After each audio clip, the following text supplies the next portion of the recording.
Every Monday morning, I walked into the conference room knowing exactly what was about to happen. Before anyone questioned my reports, before a single presentation slide appeared on the screen, my boss would find a reason to embarrass me in front of the entire team. She criticized my ideas, mocked my confidence, questioned my intelligence, and made sure everyone else stayed silent. Week after week, I became the office example of failure, even though I worked harder than anyone else. Then, on one cold and stormy night, someone knocked on my apartment door. Standing there, soaked by the rain with tears in her eyes, was the same woman who had spent months destroying my confidence. What happened next changed both our lives forever. If you believe in kindness, forgiveness, and second chances, please take a moment to like this video, leave a comment, share it with someone who needs hope today, and subscribe to our channel, Spread Kindness. Your support helps us bring more emotional stories that remind the world compassion still exists. My name is Ethan Brooks, and I had always believed that hard work eventually speaks louder than popularity. I grew up in a small town where my father repaired old trucks for a living while my mother worked long shifts as a hospital receptionist. Money was never plentiful, but dignity always was. They taught me that no job was beneath me and no person deserved disrespect. Those lessons stayed with me throughout college and eventually helped me land a position as a financial analyst at one of the largest consulting firms in Chicago. When I first joined the company, I imagined modern offices filled with teamwork and opportunity. Instead, I discovered a place where people smiled only when executives were watching.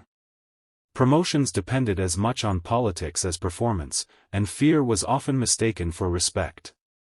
At the center of that culture stood my department director, Victoria Reynolds. Victoria was brilliant. Even her critics admitted that. She had climbed the corporate ladder faster than almost anyone in the company's history. She was disciplined, demanding, and terrifyingly intelligent. Every meeting revolved around her approval.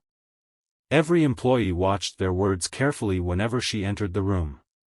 For reasons I never understood, she focused most of her criticism on me. The first time she corrected my presentation, I assumed I had simply made mistakes. The second time, I blamed nervousness. By the 10th meeting, I realized the pattern was intentional. Even when my reports were flawless, she would find tiny details to criticize. She highlighted insignificant formatting errors, questioned calculations that later proved accurate, and interrupted me before I could finish explaining important ideas. Slowly, my confidence disappeared. Coworkers who once chatted with me during lunch started avoiding my table. Nobody wanted to become the next target. Some apologized privately but remained silent publicly. Others simply pretended not to notice. Every evening I returned home emotionally exhausted. My apartment was small, with peeling paint near the windows and furniture I had collected from second-hand stores. It wasn't much, but it felt peaceful compared to the office. My greatest comfort was visiting my parents every weekend. My father never asked about promotions or salaries. He simply reminded me that character always outlives reputation. Those words became increasingly difficult to believe. Months passed, and despite consistently producing some of the department's best results, I remained invisible whenever opportunities appeared. Promotions went to louder personalities. Recognition went to employees who repeated ideas I had originally proposed. One Thursday afternoon, I completed a financial recovery strategy that could potentially save our biggest client millions of dollars. I spent 3 weeks researching every detail, checking every calculation repeatedly. During the executive meeting, Victoria presented the strategy herself. Not once did she mention my name. As applause filled the conference room, I quietly gathered my notebook and walked back to my desk. Something inside me finally broke. I considered resigning that evening. But life had already taught me that quitting during emotional moments often leads to regret. Instead, I stayed. 2 weeks later, the company announced another round of restructuring. Rumors spread through every department. Layoffs seemed inevitable. Employees whispered nervously near coffee machines and elevators. Oddly enough, Victoria became even colder. She spent longer hours inside her office and looked noticeably exhausted. Dark circles appeared beneath her eyes. Sometimes I noticed her staring blankly through the conference room windows before meetings began. Still, nothing changed toward me. If anything, the public humiliation became even harsher. One Friday afternoon, after another embarrassing meeting, I packed my laptop and drove home under heavy rain. Lightning flashed across the city skyline while traffic crawled through flooded streets. I remember thinking that even the weather reflected how I felt inside. I arrived home around 9 that evening, heated leftover soup, and tried distracting myself with an old movie. Then someone knocked on my door. It was almost 10:30. I wasn't expecting anyone. When I opened it, time seemed to stop. Victoria stood there.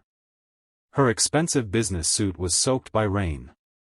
Her hair, usually perfectly styled, hung messily around her face. Her eyes were red as though she had been crying for hours. For the first time since meeting her, she looked completely human. Without waiting for an invitation, she stepped inside, looked around my modest apartment, and quietly sat on the worn-out couch. She wasn't the powerful executive everyone feared. She looked broken. For several minutes, neither of us spoke. The silence carried more weight than every meeting we had ever attended together. Eventually, she admitted something that shattered every assumption I had made. Months earlier, the company had secretly begun investigating financial fraud involving several senior executives. Millions of dollars had disappeared through fake consulting contracts. Victoria had discovered the scheme accidentally while reviewing internal audits. When she attempted to report it, she was threatened. The executives responsible warned her that if she continued investigating, they would destroy not only her career but also anyone who helped her. They needed someone inside the department who appeared completely disconnected from her. Someone nobody would suspect.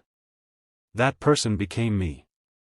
By constantly criticizing and publicly distancing herself from me, she unintentionally protected me from becoming connected to the investigation. She knew I was honest. She knew I couldn't be bribed. She also knew that if anyone believed we worked closely together, I might become another target. Listening to her explanation filled me with conflicting emotions. Part of me wanted to forgive her immediately. Another part remembered every humiliating meeting, every sleepless night, every moment my confidence had crumbled. Then she revealed something even more heartbreaking. Her younger brother had once worked for the same company years earlier. He exposed another financial crime involving powerful executives. Before authorities could act, false accusations destroyed his career. Depression consumed him, and within a year he passed away. Since then, Victoria trusted almost nobody. Fear had become the language she spoke every day. She apologized with tears she could no longer hide. Not because she had been caught. Because she finally realized protecting someone should never require breaking their spirit. That night lasted until sunrise. Together, we organized evidence she had secretly collected for months. Financial records, encrypted emails, hidden payment trails, and confidential reports filled my dining table. For the first time, she treated me like an equal. 3 days later, federal investigators entered company headquarters. Several executives were arrested before lunchtime. News channels covered the story nationwide. The company underwent complete leadership changes.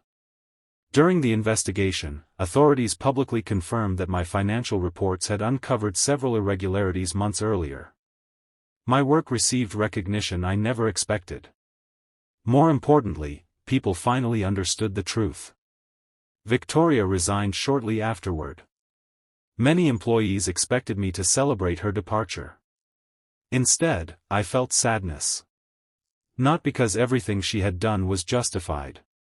Because I finally understood how fear can transform good people into lonely versions of themselves.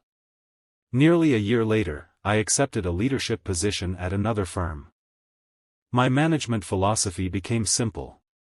No employee should fear entering a meeting.